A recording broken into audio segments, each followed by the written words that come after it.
पूर्वांचल की राजनीति में एक बार फिर हलचल तेज हो गई।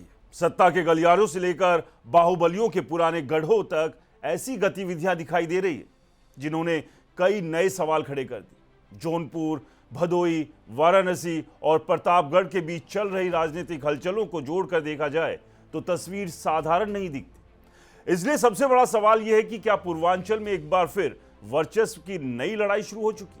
कुछ दिनों पहले तक जो नेता अपने अपने क्षेत्रों तक सीमित दिखाई दे रहे थे, अब उनकी राजनीति सक्रियता नए इलाकों तक बढ़ती नजर आ रही है। मुलाकातों का दौर चल रहा है, पुराने समीकरणों की समीक्षा हो रही है और नए समीकरणों की संभावनाओं पर चर्चा तेज है। ऐसे में यह जानना बेहद जरूरी हो जाता है कि क्या जौनपुर आने वाले दिनों में दो बड़े ठाकुर नेताओं की राजनीतिक ताकत की परीक्षा का मैदान बनने वाला है, क्योंकि जिस समय पंचायत चुनाव की तैयारियों को लेकर रणनीतियां बनाई जा रही है, उसी समय पूर्वांचल के कई प्रभावशाली चेहरे भी अपने अपने प्रभाव क्षेत्र को मजबूत करने में जुटते दिखाई दे रहे हैं। यहीं से एक और सवाल जन्म लेता है, क्या ये सिर्फ पंचायत चुनाव की तैयारियां हैं या फिर 2027 के विधानसभा चुनाव से पहले बहुत बड़ी राजनीतिक बिसात बिछाई जा रही है?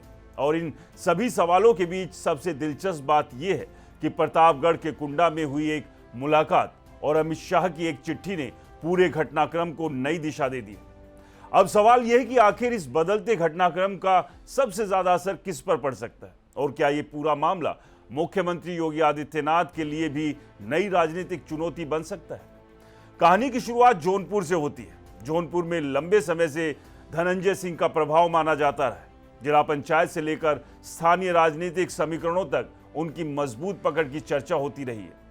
फिलहाल उनकी पत्नी श्रीकला रेड्डी जिला पंचायत अध्यक्ष है और यही वजह है कि जौनपुर को उनका मजबूत राजनीतिक गढ़ माना जाता है। पिछले कुछ महीनों में जो राजनीतिक गतिविधियां सामने आई, उन्होंने इस गढ़ के भविष्य को लेकर चर्चाओं को और तेज कर दिया। चर्चा इस बात की कि अब जौनपुर में एक और प्रभावशाली राजनीतिक धड़ा अपनी सक्रियता बढ़ाना चाहता है और इस धड़े का केंद्र है ब्रजेश सिंह।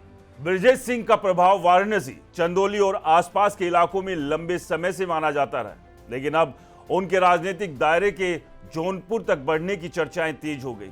सवाल यह है कि आखिर जौनपुर ही क्यों? इसके पीछे सबसे बड़ी वजह पंचायत चुनाव को माना जा रहा है। पूर्वांचल की राजनीति को समझने वाले लोग जानते हैं कि पंचायत चुनाव सिर्फ गांव की सरकार चुनने का चुनाव नहीं होता, बल्कि यही चुनाव आने वाले विधानसभा और लोकसभा चुनाव की राजनीतिक जमीन भी तैयार करता है। जिसके पास पंचायत स्तर पर मजबूत पकड़ होती है, उसके लिए बड़े चुनाव की लड़ाई भी अपेक्षाकृत आसान हो जाती है। यही कारण है कि पंचायत चुनाव के करीब आते ही राजनीतिक दलों के साथ साथ क्षेत्रीय प्रभाव रखने वाले नेता भी अपने अपने नेटवर्क को मजबूत करने में जुट जाते हैं।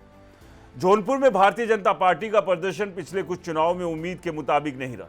2022 के विधानसभा चुनाव में पार्टी को यहां निराशा हाथ लगी और लोकसभा चुनाव में भी जौनपुर की दोनों सीटें भाजपा के खाते में नहीं आ सकी। ऐसे में पार्टी के भीतर यह चर्चा स्वाभाविक है कि संगठन और राजनीतिक प्रभाव को नए सिरे से मजबूत किया जाए।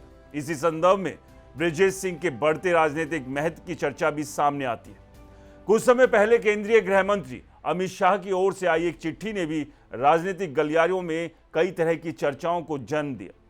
राजनीतिक विश्लेषकों का मानना है कि इस घटनाक्रम ने यह संदेश दिया कि पार्टी के भीतर ब्रजेश सिंह का महत्व पहले की तुलना में बढ़ा है। हालांकि राजनीति में संकेतों की अपनी भाषा होती है और कई बार घटनाएं ही वो संदेश दे देती है जिन्हें शब्दों में कहने की जरूरत नहीं पड़ती। इसी बीच एक और घटना ने लोगों का ध्यान अपनी ओर खींचा। ब्रजेश सिंह के भाई और भाजपा विधायक सुशील सिंह प्रतापगढ़ पहुंचे और राजा भैया से मुलाकात की। ये मुलाकात ऐसे समय में हुई जब पूर्वांचल में पंचायत चुनाव, राजनीतिक वर्चस्व और स्थानीय समीकरणों को लेकर चर्चाएं पहले से ही तेज थी। राजा भैया का नाम आते ही पूर्वांचल और मध्य उत्तर प्रदेश की राजनीति में एक ऐसे नेता की छवि सामने आती है जो अलग अलग राजनीतिक धड़ों के साथ संवाद बनाए रखने की क्षमता रखते हैं। उनकी पहचान ऐसे नेता के रूप में रही है जिसने लगभग हर राजनीतिक दल, हर प्रभावशाली क्षेत्रीय नेता संवाद बनाए रखने की कोशिश करता है। इसके अलावा मुख्यमंत्री योगी आदित्यनाथ के साथ उनके संबंधों की चर्चा भी समय समय पर होती रही है। यही वजह है कि सुशील सिंह और राजा भैया की मुलाकात को सिर्फ सामान्य राजनीतिक शिष्टाचार मानने के लिए बहुत कम लोग तैयार दिखाई देते।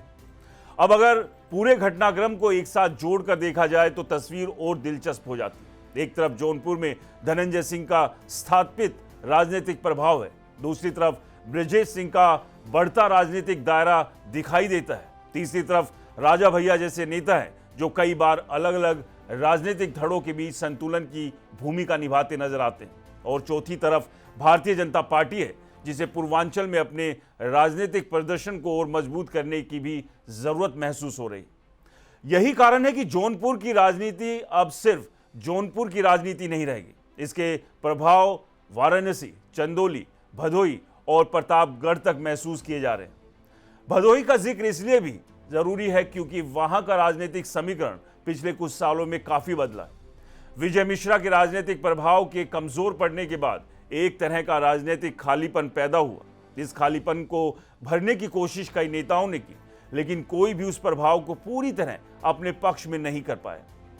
पिछले पंचायत चुनाव में भी भदोही की जिला पंचायत राजनीति को लेकर कई बड़े प्रयास हुए थे। चर्चा यह भी रही कि ब्रजेश सिंह अपने बेटे को जिला पंचायत अध्यक्ष बनवाना चाहते थे, लेकिन राजनीतिक परिस्थितियां उनके अनुकूल नहीं बन सकी। अब राजनीतिक चर्चाओं का केंद्र धीरे धीरे जौनपुर की ओर खिसकता दिखाई दे रहा है, और यही वो बिंदु है जहां धनंजय सिंह और ब्रजेश सिंह के समर्थकों के बीच राजनीतिक प्रतिस्पर्धा की चर्चा शुरू हो चुकी है। हालांकि दोनों पक्षों की ओर से खुलकर किसी टकराव की बात नहीं कही जा रही, लेकिन राजनीति में संकेत अक्सर सीधे शब्दों से नहीं बल्कि गतिविधियों से समझे जाते हैं। धनंजय सिंह पहले ही सार्वजनिक तौर पर कह चुके हैं कि वो किसी दबाव में आने वाले नहीं और अपनी राजनीतिक लड़ाई खुद लड़ने में सक्षम है। वहीं दूसरी ओर ब्रजेश सिंह का बढ़ता राजनीतिक दायरा भी लगातार चर्चा में बना हुआ है, यानी दोनों पक्ष अपनी अपनी राजनीतिक जमीन को मजबूत करते दिखाई दे रहे हैं।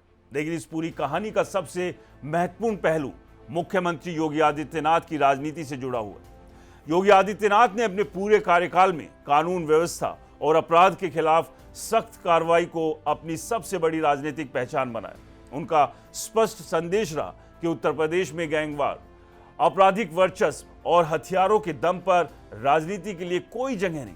यही वजह है कि अगर पूर्वांचल में किसी भी प्रकार की राजनीतिक प्रतिस्पर्धा जरूरत से ज्यादा आक्रामक रूप लेती है तो सबसे पहले सरकार की नजर उसी पर जाती है। फिलहाल पंचायत चुनाव टलने से संभावित राजनीतिक तनाव को कुछ समय के लिए विराम जरूर मिला है, लेकिन राजनीतिक गतिविधियां रुकी नहीं, बैठकें जारी है, मुलाकातें जारी है, समीकरण बन रहे हैं और समीकरण बिगड़ भी रहे।